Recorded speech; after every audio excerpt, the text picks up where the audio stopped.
Festus Keyamo, one of the spokespersons for the All Progressives Congress, APC presidential campaign organization that ushered in Bola Ahmed Tinubu as the 16th Nigeria president, has accused media organizations of mischievous reportage.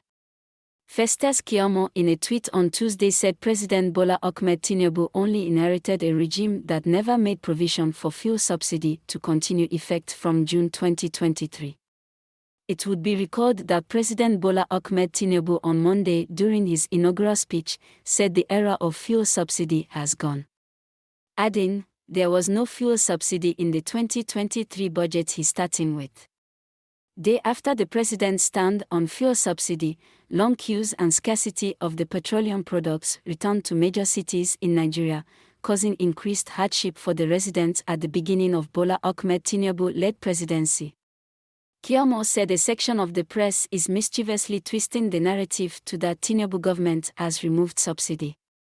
Keyamo said, and in quote, a section of the press is mischievously twisting the narrative to read that Tinubu's government has removed subsidy. That is not correct.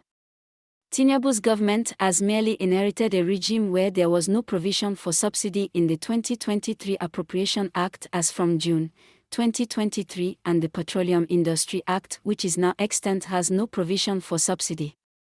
President Tinubu merely acknowledged this state of affairs in his inaugural speech at the Eagle Square.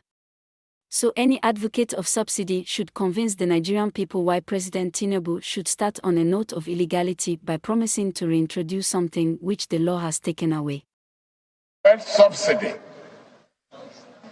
Unfortunate. The budget that I've glimpsed before I assumed office and what I've had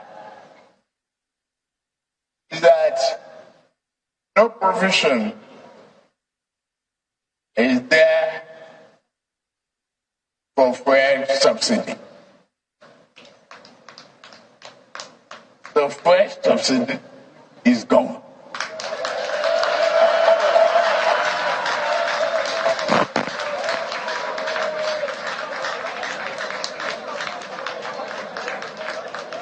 Subsidy can no longer justify an ever-increasing cost in the wake of dry resources.